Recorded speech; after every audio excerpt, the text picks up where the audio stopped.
5장도 끝까지는 3장도 끝까지 보지는 않고요. 저희가 중간 정도까지 살펴보겠습니다. 3장 1절 이제 모세는 자기 장인 곧 미디안의 제사장 이드로의 양떼를 지키더라. 그가 그 떼를 사막의 뒤편으로 인도하여 하나님의 산 곧 호렙에 이르매. 여기서 호렙은요 하나님의 산이라고 불리고 있죠. 하나님께서 이스라엘 백성에게 관심을 두지 않으시는 것 같았지만 주님께서는 그들을 사랑하시고 동정하셨고 품으시고 이끄셨습니다. 이사야서 63장 8절에 잘 나와 있죠. 그분께서 말씀하시되 확실히 그들은 내 백성이요 거짓을 말하지 아니하는 자녀라. 놀랍죠? 마치 히브리서 11장의 증언 같아요. 히브리서 11장에서는요 구약의 성도들에 관해서 말씀하시면서 그들이 지었던 죄는 다 삭제하시고 그들이 믿음으로 행한 일들만 기록해 놓고 계시죠. 여기도 마찬가지예요. 이스라엘 백성에 대해서 말씀하시면서 거짓을 말하지 아니하는 자녀라 이렇게 말씀하고 있어요. 새 성품에 대해서만 말씀하고 계신 거죠. 하시며 이처럼 그들의 구원자가 되사 그들의 모든 고난 속에서 친히 고난 당하시고 자기 앞에 있는 천사로 하여금 그들을 구원하게 하시며 친히 사랑하고 동정하사 그들을 구속하시고 옛적의 모든 날에 그들을 품으시며 이끄셨느니라. 출애굽 당시의 사건을 역사적으로는 출애굽 당시의 사건을 묘사하고 있는 것으로 보입니다. 이사야서 63장은요. 계속해서 출애굽 3장으로 돌아서 2절 주의 천사가 떨기나무의 한 가운데로부터 나오는 불꽃 속에서 그에게 나타나니라. 그가 보니 보라 그 떨기나무에 불이 붙었으나 떨기나무가 소멸되지 아니하였으므로. 여기서 주의 천사가 나오는데요. 성경에 나오는 주의 천사는 95% 이상이 예수 그리스도입니다. 성육신 이전의 예수 그리스도예요. 특히 구약 성경의 주의 천사라고 하면 예수님이라고 보면 됩니다. 성육신 이전의 예수님이에요. 인간의 몸으로 오신 게 아니라 영광스러운 몸을 입고 오신 것인데, 그런데 왜 주의 천사라고 부르느냐? 천사라는 말은요, 의미는 appearance입니다. appearance. 그러니까 나타남, 보임이에요. 그러니까 주의 천사는 주의 나타남입니다. 주님이 나타나신 게 주의 천사예요. 그래서 주의 천사를 보면 하나님을 본 것처럼 경배합니다. 그러니까 사람들은요, 주의 천사가 누구를 의미하는지 다 알고 있었어요. 여기서도 주의 천사가 나타났는데요, 자기가 하나님이라고 말씀하세요. 모세한테. 모세와 지금 대화하시는 분을 보면요, 천사가 아니에요. 정말 천사가 나타났을 때는요, 그러니까 주님이 나타나신 것이 아니라 주님의 현현이 아니라 천사가 나타났을 때는 사람들이 천사에게 경배하려고 할 땐 천사가 막아요. 경배하지 말라고. 요한계시록에 보면 나오죠. 나도 너와 같은 종이다 하면서 경배하지 못하게 합니다. 근데 주의 천사가 나타났을 때는요, 경배를 다 받아요. 왜냐하면은 이거는 주님의 나타남, 다시 말하면 성육신하기 이전에 예수 그리스도께서 나타나신 것이기 때문입니다. 그러면 성경에 나온 주의 천사가 다 예수님이냐? 그거는 아니에요. 특히 신약의 경우에 아닌 경우들이 종종 있습니다. 신약의 경우에 주의 천사가 예수님인 경우도 있고 아닌 경우도 있는데요. 아닌 대표적인 경우가 바로 예수님이 탄생하실 때 예수님의 탄생을 알렸던 주의 천사죠. 그거는 당연히 예수님일 수가 없죠. 근데 그런 경우에는요, 우리가 혼동할 이유가 전혀 없어요. 그런 경우에는 그 천사의 신원을 밝혀주고 있어요. 주의 천사인데 주님의 현현이 아니라 그것은 그냥 주님의 소유물로서 천사다, 이런 의미라고 볼 수가 있어요. 그러니까 주의 천사라는 말이 주 이퀄 천사다. 그러니까 여기에 나타난 지금 나타남이 주님이다, 이런 의미가 있고요. 또 주님의 천사라는 말이 주님의 소유격으로 주님의 천사다, 주님의 소유물인 주님께 속한 천사다, 이런 의미도 있다는 거죠. 그래서 거기서는 가브리엘이다, 주님의 천사인데 이름이 가브리엘이다, 이렇게 칭언을 밝혀줍니다. 신약에서. 우리가 혼동할 필요가 전혀 없죠. 여기서는 주의 천사라고 하지만 이거는 하나님이 나타나신 겁니다. 인간의 몸이 아닌 영광스러운 몸을 입고 나타나신 거예요. 주의 천사가 떨기나무의 한가운데로부터 나오는 불꽃 속에서 그에게 나타나니라. 그가 보니 보라 그 떨기나무에 불이 붙었으나 떨기나무가 소멸되지 아니하였으므로. 이건 기적일 뿐 아니라 환상적인 장면이었죠. 떨기나무는 계속 불에 타고 있지만 소멸되지는 않았습니다. 이것은 이스라엘의 모습을 예언적으로 보여주는 장면이죠.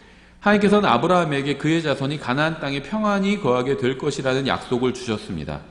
하지만 그의 자손은 지난 수천 년 동안 고통을 당했죠. 놀라운 점이 있다면요, 그들은 수많은 원수들로부터 고난을 당했지만 소멸되지는 않았다는 거예요. 마치 떨기나무가 불에 타지만 보존된 것처럼 이스라엘도 불같은 고난을 당하지만 보존되었죠. 그래서 이스라엘의 상징이 바로 여러 가지가 있지만 이 불타는 떨기나무가 가장 대표적인 상징이라고 볼 수가 있어요. 지금 이스라엘 국기에는 그 램판의 별이 있죠. 물론 그 사람들은 다윗의 별이라고 하는데 성경에 다윗의 별 같은 건 나오지 않아요. 램판의 별이 나와요. 우상. 지금 이스라엘은요, 성경의 이스라엘이 아니에요. 계시록에 나오는 자칭 이스라엘이라고 하지만 사당의 회당에 속하는 자들입니다. 사탄에 속한 자들이에요, 이스라엘. 지금 이스라엘은요, 사탄에 속한 자들이에요. 성경에 나오는 하나님의 이스라엘이 아니에요.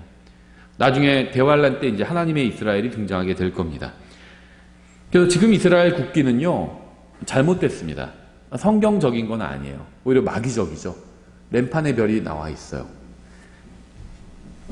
성경에 보면 이스라엘의 표시는 그 램판의 별이 아니라, 그들이 다윗의 별이라고 부르는 그 램판의 별이 아니라 바로 불타는 떨기나무입니다. 그렇죠? 출애굽기의 관점에서 보자면 이스라엘은 이집트인들에게 고난을 당했고 앞으로 그뿐만이 아니라 미디안과 팔레스타인인들의 고난을 당하게 되고 나중에 어떻게 되죠? 갈대아인들, 아시리아인들, 바빌론인들, 로마인들, 그리고 또 역사 속에서 유럽인들, 히틀러뿐만이 아니에요. 스페인에서 유럽 각지에서 고난을 당해요. 히틀러가 유대인들을 박해하기 몇백 년 전에 유럽에서 벌써 이스라엘 백성은요, 로마 카톨릭과 또 그 로마 카톨릭 국가, 스페인이나 이런 데서 고난을 당합니다. 하지만 그들은 결국 생존할 것이고 주님의 언약은 기록된 그대로 이루어질 것이죠. 불타고 있지만 소멸되지 않는 이 떨기나무는 이스라엘 민족의 모형인 거죠. 3절 모세가 이르되 이제 내가 옆으로 가서 이 큰 광경을 보리라. 떨기나무가 어찌하여 타지 아니하는가 하였더라.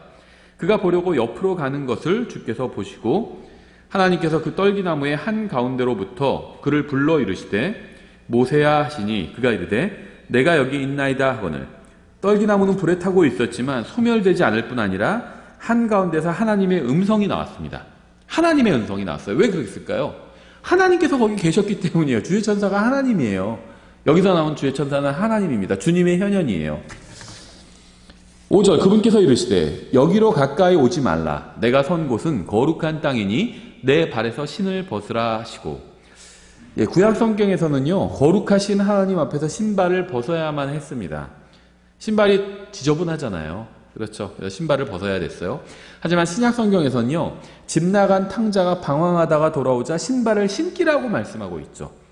누가복음 15장에 나오죠. 아버지가 자기 종들에게 이르되 가장 좋은 옷을 가져다가 그에게 입히고 그의 손에 반지를 끼우고 그의 발에 신을 신기라. 구약 성경에서는 발을 가린 것을 벗기지만 신약 성경에서는 벌거벗은 발을 가려줍니다. 그렇죠. 또한 구원받은 사람은 화평의 복음의 신발을 신어야 된다고 말씀하고 있죠. 화평의 복음을 예비한 것으로 너희 반에 신을 신고 이렇게 말씀하고 있어요. 에베소서 6장에서. 계속해서 6절 또 이르시되 나는 내 아버지의 하나님 곧 아브라함의 하나님 이삭의 하나님 야곱의 하나님이니라 하시니라. 모세가 하나님 뵙기를 두려워하였으므로 자기 얼굴을 숨기니라. 주의 천사가 나타나는데요, 나는 하나님이니라 이렇게 말씀하고 있죠. 거짓말하는 게 아닙니다. 그냥 하나님을 대리해서 얘기하는 것도 아니에요. 여기 나타난 주의 천사는요, 아들 하나님이었거든요. 아들 하나님. 그래서 자기가 하나님이라고 밝히고 있습니다. 이게 구약 성경에서 사람들에게 나타나시는 하나님은요, 다 아들 하나님이에요. 성육신 이전에 아들 하나님이죠. 하나님은 거룩하신 분입니다. 전능하신 분이고요. 정말 강력하신 분입니다. 또 깨끗하고 순결하신 분이죠. 절대적으로 의로우신 분입니다. 주님께는 점이나 주름진 것이나 흠이 전혀 없습니다. 사람들은 하나님을 욕하고 조롱하고 저주하고 주님에 대한 농담을 하기도 하지만 말씀을 통해서 거룩하신 하나님 앞에 서게 되면요, 모든 헛된 생각이 사라지고 두려움에 빠지게 돼요. 정말 저분은 두려운 분이었구나, 이걸 알게 됩니다. 하나님을 만만히 보는 사람들이 있잖아요. 모르겠어요. 저는 그분이 구원 받았는지 아닌지는 몰라요. 근데 하나님 자기한테 혼난다고 하는 그런 분도 있죠. 어떤 상황에서 그런 얘기가 나왔는지 잘 몰라요. 무슨 생각으로 그런 말을 했는지는 모르지만요, 하나님을 아는 사람들은 하나님을 두려워해요. 하나님을 알면 알수록 두려워하지 만만한 분이다 이렇게 생각하는 사람은 없습니다. 성경 누구도 하나님을 만난 사람 중에 하나님을 만만한 발람 같은 사람도요, 하나님이 두려운 분이란 걸 알았어요. 구원받지 않은 거짓 대언자였죠. 그 사람도 하나님이 두렵다는 사실을 알고 있습니다. 하나님을 만만히 본 사람은 없어요. 하나님을 만만히 보는 사람들은 누구냐면요, 하나님을 모르는 사람들이에요.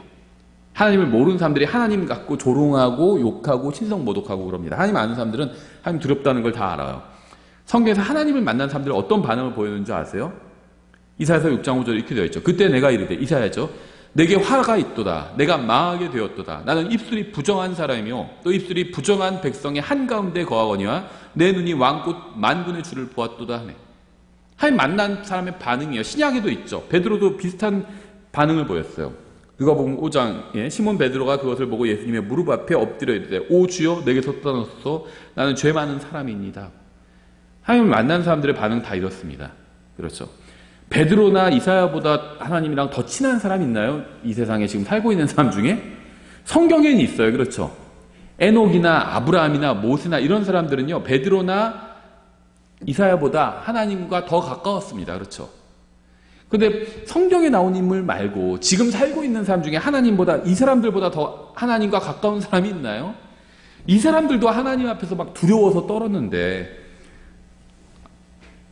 자기가 하나님과 가까운 사이라고 하나님 막대해도 된다고 이럴 수 있는 사람이 있을까요? 예, 모세는 아무것도 잘못하지 않았지만 하나님 앞에서 두려워해서 얼굴을 숨겼습니다.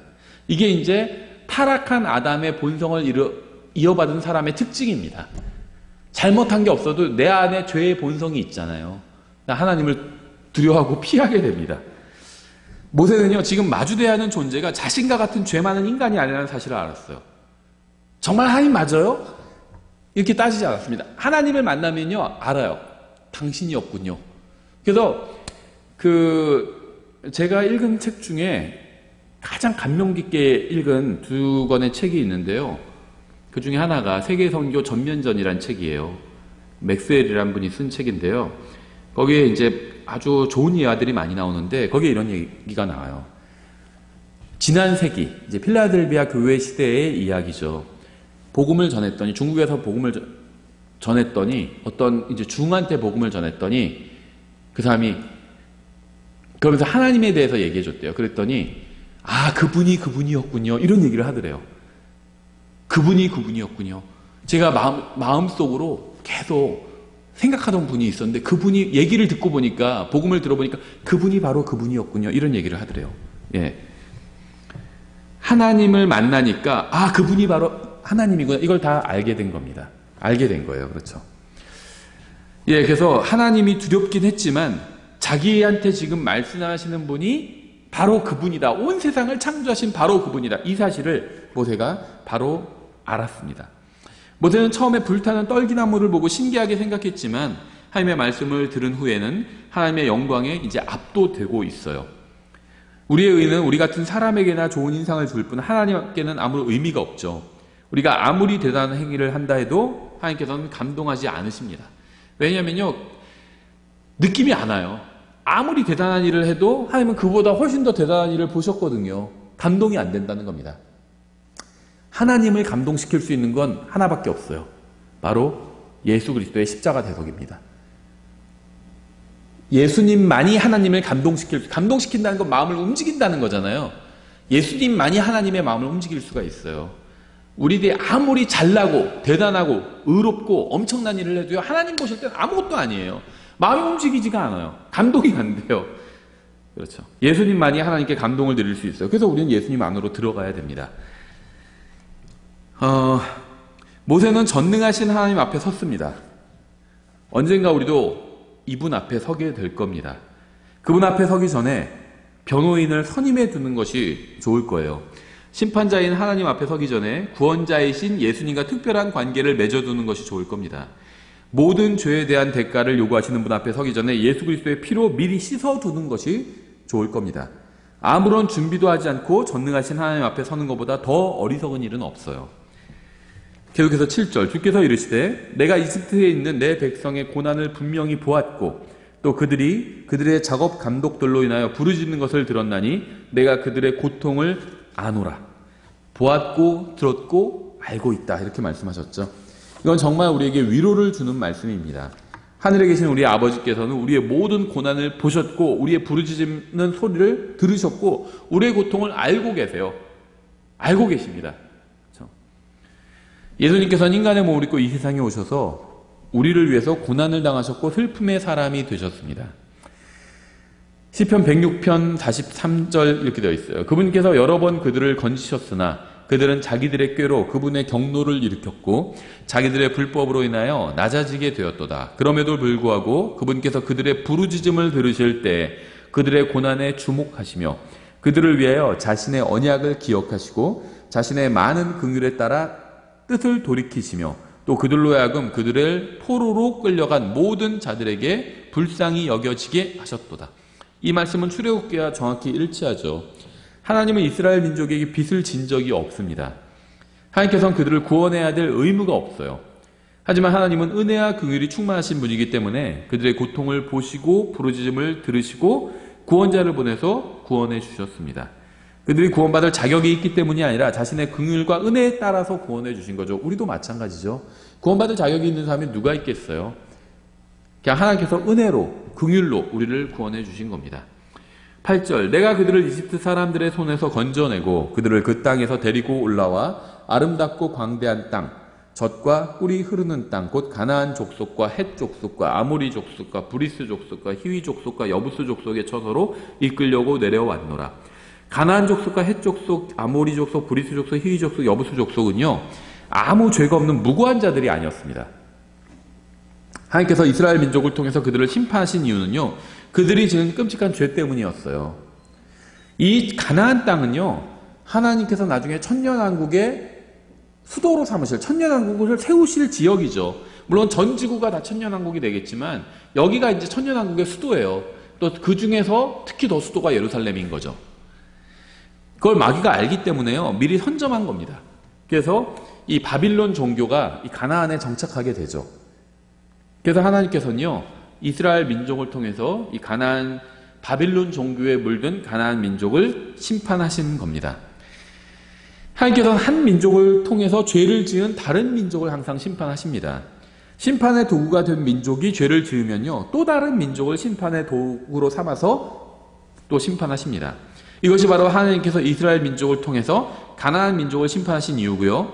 아시리아와 바벨론을 통해서 또 이스라엘을 심판하신 이유예요. 그러니까 가나안 민족이 죄를 지었을 때 이스라엘 민족을 데려와서 그들을 심판하셨죠. 근데 이스라엘 민족이 죄를 지니까 바빌론도 아시리아 민족을 데려와서 그들을 심판하셨습니다. 주님께서는 사악한 민족은 심판하시고 의로운 민족은 높여주실 것이죠.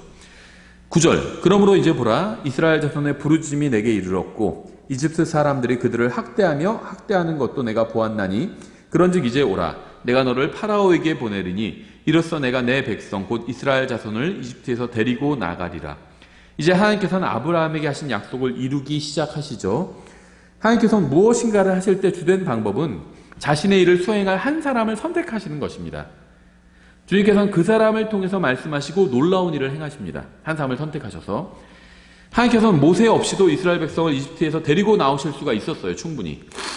주님께서 그 어떤 인간의 참여 없이도 자신의 백성을 구출하실 수가 있었습니다. 하지만 주님께서는 항상 사람을 통해서 일하십니다. 한 사람을 선택하셔서 그 사람이 다른 사람들에게 말씀을 전하게 하는 방식으로 일하시는 거죠. 하나님은 기적을 통해서 이스라엘 백성을 이집트에서 구출하실 수도 있었지만 그렇게 하지 않으셨어요. 왜냐하면 아무런 말씀 선포 없이 기적만을 통해서 구출하셨다면 이집트인들은 자신들에게 일어난 재앙이 자신들의 신들이 내린 것이거나 아니면 자연적인 일이었을 거라고 생각했을 겁니다. 그래서 하나님께서는 항상 먼저 증인을 보내셔서 말씀을 선포하게 하십니다. 그러니까 지금 일어나는 일은 자연스러운 일이 아니다. 아니면 어떤 다른 신이 일으킨 일이 아니다. 바로 하나님께서 일으키시는 일이다. 이 말을 먼저 선포하게 하시고 그 다음에 기적을 행하신다는 거죠. 그래서 일어난 일이 그저 우연히 일어난 일이거나 자연적인 일이라고 사람들이 생각하지 못하게 하시고 또 오히려 일어난 일을 보고 하나님의 권능과 뜻을 알 수 있게 하신 거죠. 선포되는 말씀을 통해서 하나님께서 어떻게 그러한 일을 행하셨는지를 알려주는 것은 물론이고요. 왜 그러한 일을 행하셨는지도 사람들이 알 수 있게 하셨습니다. 그래서 하나님은요 파라오 앞에 모세를 보내셨고요, 아합 앞에는 엘리야를 보내셨고요, 느부갓네살 앞에는 다니엘을 보내셨고요, 유대인들의 통치자들과 로마인들의 통치자들 앞에는 바울과 베드로를 비롯한 사도들을 보내셨죠. 그리고 하나님께서는요 우리나라 사람들과 우리 친구들과 동료들과 주위 사람들 앞에 우리를 보내신 겁니다. 하나님께서 놀라운 일을 행하시지만 사람들은 그것을 보지도 못하고 이해하지도 못하기 때문에 한 사람을 선택하셔서 자신의 진리를 보여주시고 그가 사람들에게 말씀을 전하게 하신 겁니다. 고린도전서 1장에 잘 나와 있죠. 하나님의 지혜에 있어서는 세상의 지혜로 하나님을 알지 못하였으므로 하나님께서 복음 선포에 어리석은 것으로 믿는 자들 구원하시는 것을 기뻐하셨도다. 이게 하나님의 방법이에요. 히브리인들을 구원하실 수 있는 하나님께서는 모세를 선택하시어 그가 하나님을 대신해서 기적을 행하고 말씀을 선포하게 하셨습니다. 그래서 파라오와 이집트인들이 하나님의 권능을 통해서 눈앞에서 일어난 일에 관해서 오해하거나 잘못 해석하지 않게 하셨어요. 미리 말씀하셨잖아요. 하나님께서 이러한 일을 하실 것이다 하고 어떤 일을 행하셨어요. 그러니까 그 일이 일어나니까 이거 하나님께서 행하신 거구나. 이걸 알게 하셨다는 겁니다. 그렇죠? 11절 모세가 하나님께 아뢰되 내가 누구이기에 파라오에게 가며 이스라엘 자손을 이집트에서 데리고 나가리이까 하네. 40년 만에 좀 변했죠. 모세는 하나님의 부르심에 겸손하게 대답했습니다. 그는 히브리인들을 괴롭히던 이집트인들을 죽일 때 자신이 이스라엘 민족을 구원할 수 있다고 생각했지만 광야에서 오랜 세월 40년을 보낸 후에 자신이 아무것도 아니라는 중요한 교훈을 배웠어요. 이걸 깨달아야 돼요. 내가 아무것도 아니구나. 하나님께서는 돌들로도 아브라함의 자손이 되시게 하실 수 있구나. 내가 하나님께 내 몸을 내어드리지 않으면 하나님께서는 다른 사람을 통해서 충분히 또 일하실 수 있구나. 이걸 깨달은 겁니다. 하나님께서 나를 통해서 일하시는 것이 나에게 영광스러운 일이구나. 이걸 깨닫는 거예요. 모세는요, 자기가 아무것도 아니라는 사실을 깨달았습니다. 그는 이제 자신을 신뢰하지 않아요. 사실 그를 통해서 이스라엘을 구원하시겠다는 말씀은 새로운 것이 아니었죠. 그는 과거에 자신이 하나님을 위해서 무엇인가 할 수 있다고 생각했습니다. 하지만 이제는 자신이 아무것도 할 수 없는 존재라는 사실을 깨달았어요. 그리고 바로 이때 하나님께서는 그가 이제 준비되었다고 판단하셨습니다. 겸손해진 거예요, 모세의 마음이. 그때가 바로 하나님을 위해서 일할 수 있는 때였던 거죠. 12절 그분께서 이르시되 내가 반드시 너와 함께 하리라. 내가 백성을 이집트에서 데리고 나간 뒤에 너희가 이 산에서 하나님을 섬기리라. 너에게 이것이 곧 내가 너를 보낸 증표가 되리라. 이렇게 말씀하셨어요. 이 말씀은요, 11절에서 내가 누구이기에 가리이까라는 모세의 질문에 대한 주님의 답이죠. 내가 반드시 너와 함께 하리라. 이렇게 말씀하셨어요. 너가 아무것도 아닌 건 맞아. 근데 걱정하지 마. 왜냐하면 내가 너와 함께 할 거니까. 이렇게 답해 주신 거예요. 답은 언제나 주님께서 함께 하시는 데 있습니다. 주님께서 함께 하시는데 정답이 있어요. 주님께서 우리와 함께 하신다면요, 아무것도 문제되지 않는다는 겁니다. 우리가 작고요, 힘이 없고요, 돈이 없어도 문제가 되지 않는다. 주님께서 함께 하시면 되는 거예요. 아무리 우리가 사람도 많이고 교회 건물을 이고 돈도 많고 그래도 주님께서 함께 하시지 않으면 소용이 없어요. 주님의 일을 할 수가 없습니다. 수천 명, 수만 명이 있고요, 돈이 막 수십억, 수백억이 있어도 하나님께서 함께 하시지 않고 하나님께서 일하시지 않으면 하나님의 일은 아무것도 이루어지지 않습니다. 적은 무리가 모였고요, 새들어 살고 있고요, 돈도 별로 없고요, 그래도요, 하나님께서 함께 하시면 일이 일어날 수가 있어요. 하나님께서 일을 하실 겁니다. 우리가 겸손히 주님 앞에 나아가서 그분의 말씀에 귀를 기울이면 주님께서는 우리와 동행하시고요, 우리를 통해서 놀라운 일을 하실 겁니다. 우리에게는 훌륭한 설교자들이 필요합니다. 하지만 아무리 설교를 잘해도요, 겸손하지 않은 사람을 통해서는 하나님께서 절대 일하지 않으십니다. 하나님께서 보시는 건 능력이 아니에요. 마음을 보시는데 어떤 마음을 보시냐면 겸손한 마음을 보십니다. 겸손은 하나님께 쓰임받는 굉장히 중요한 자질입니다. 자신은 그저 하나님의 도구일 뿐, 일하시는 분은 하나님이시고 따라서 모든 영광은 하나님께 돌아가야 한다는 마음을 가져야 하나님께서 그 사람을 통해서 일하실 겁니다. 하나님 앞에서 바른 마음을 가지고 일해야 합니다. 자신이 항상 전능하신 하나님 앞에 있다는 사실을 기억하고 겸손히 행하시기를 바랍니다. 그러면 하나님께서는 여러분을 들어서 쓰실 겁니다. 다음 시간에 이어서 살펴보겠습니다. 마치겠습니다.